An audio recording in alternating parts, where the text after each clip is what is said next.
Yes, what's good guys? Welcome back to Ron's Rise. Welcome back to the channel and welcome back to another video.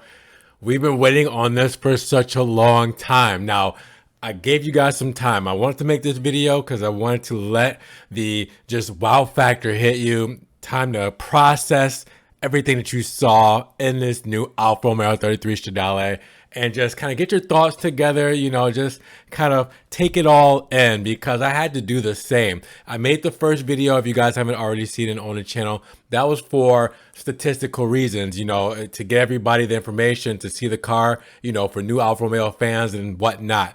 This video is for Alfisti and Alfista. These are the fans. We need to have a conversation, a deep dive into what this really means for the Alfa Romeo brand and what this car is. So you're seeing B-roll footage.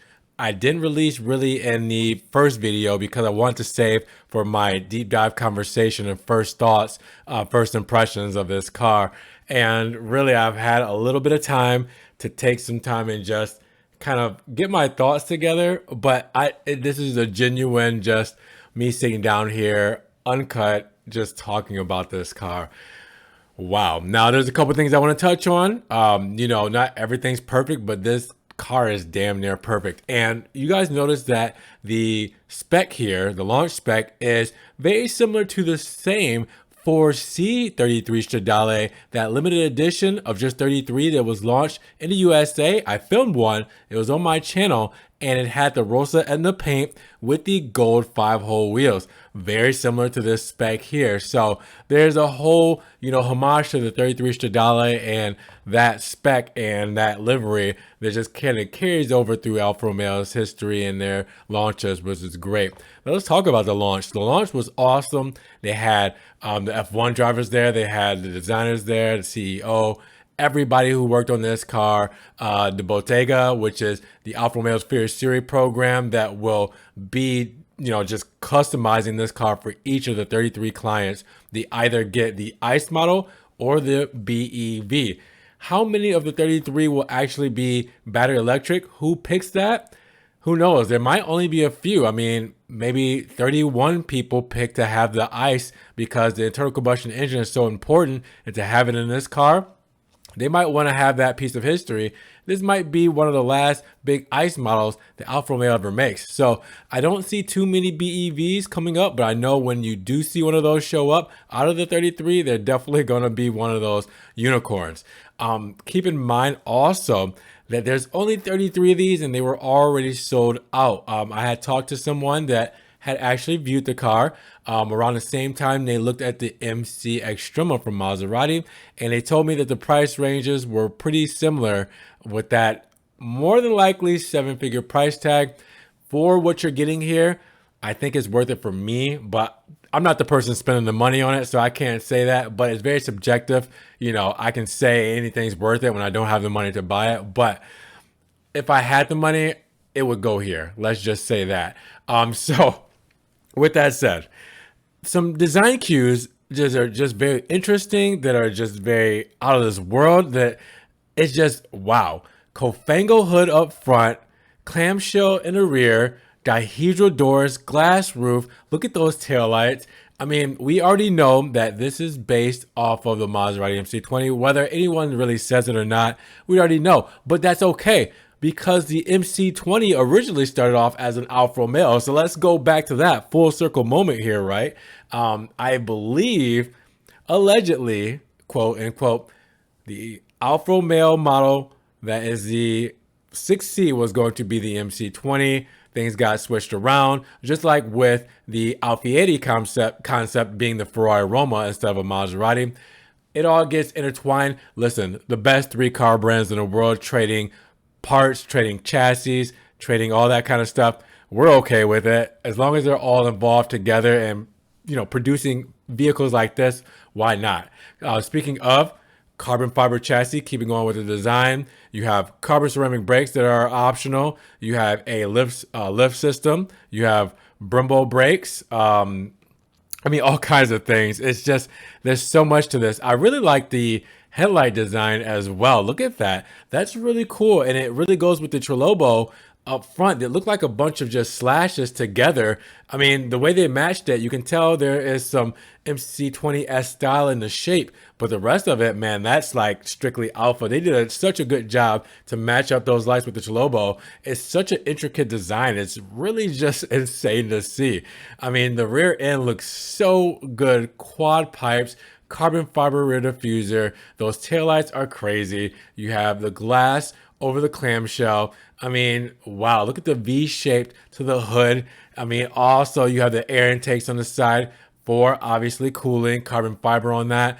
It looks so good, guys. There's like, I can't really say that there's an inch of this car that I don't like. Side skirt done in carbon fiber, front lip done in carbon fiber. It's just so amazing. The interior is even crazier. Now, I know we're not seeing it right this second, but we'll get to that. You notice the quadrifoglio badges on the side are actually painted on. Now, if they're taken from Ferrari, well, Ferrari, if you were to option out the painted on, horse, the prancing horse on the side is $10,000 a piece for the painted emblem on the front fenders for Ferraris. So if these are painted on the Alfa, maybe it's not as much money, but maybe it's $5,000 a piece, $10,000 total to paint those on. Just kind of throwing it out there. But with that said, wow, this really takes from the 33 of the past and really does it some justice in modern day flavor. I can't stress enough how amazing this looks. Those dihedral doors up there look so cool. I mean, it reminds you of a LaFerrari in that sense, just taking the glass with it. And the split, windshield on the side, obviously that's from previous 33s, everything as far as that design language, but it kind of reminds me of, is it the Senna, the McLaren Senna in today's day and age. Now you can see in the inside, wow, classic Alfa Romeo steering wheel, very minimalistic design, very mechanical with the switches there, all done in aluminum. I mean, look at that. It looks like a jet. It's like you're getting in an airplane and clicking switches up, or like a submarine and you're just, it's just, that's cool. The door, look at the etching, the laser etching with the Alfa Romeo serpent on the side there. The logo, you can barely see it, but it's in that black leather. I mean, you have the split leather that goes with the backing of the seats in tan. You have it all on the steering wheel. Look at the Speedo, very driver focused, driver centric. This is a driver's car. It looks so good with these bucket seats, split half and half. Also with that black leather, the black being at the top with the embossed Alfa Romeo insignia in the seat, a little carbon fiber triangle, obviously to go to quadrifoglio badge, and then the lower half or base of it done in that tan leather. I mean, insane. Look at this. Alcantara stitching done in roll. So it's going to be crazy to see how people really spec this car. Obviously this is like the hero spec here, the launch spec. It's going to be the one that, someone is going to recreate this exact spec right here. This is just drop dead gorgeous. Now, I'm glad Alfa Romeo gave us the opportunity to have ICE and BEV. BEV, obviously electric, you're looking forward towards the future. And then you have the ICE model. We couldn't just have this being electric. It would be sacrilegious. It would be blasphemy if this was just an electric car. So the fact that we have both is incredible. Now, the fact that there's only 33, I get the homage and the reasoning by it, and the irony by it, but 33 and that's it. Oh, like the only reason I'm very disturbed by this is because will they be driven? Are these going to be show car pieces, trailers from show to garage to museum? Are people going to bring this out on the road like this is doing right here in this promo video, where people will just drop dead looking at this vehicle in its stunning beauty? That's my concern on just the whole thing being 33 examples at that. That's my biggest concern about that. That's my biggest gripe. Now, another thing is, I'm going to give you a little wink and a nudge. Just take a look at this styling and then think about Alfa Romeos in the future, like Giulia's and Stelvio's, and how they could incorporate some of this styling to trickle down from the 33 into their production, mass production cars. Just think about it, and I'll keep it at that. But you heard it here. So with that said, I've probably kept you guys long enough. Those are my thoughts, my first impressions, my biggest loves about this car. I am just, oh my God. Now I know a couple of people that are looking for one, but obviously they are sold out. If we ever see them on the used market, well then definitely I will get a hold of you, or somebody get a hold of me.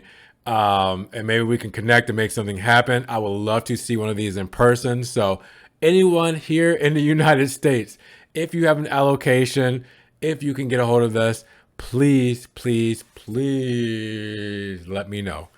I'm your guy. I need to see this in person, please. Now, with that said, guys, those are my thoughts on the 33 Stradale. I know it's been a while since we've got to connect like this, but your boy has been busy.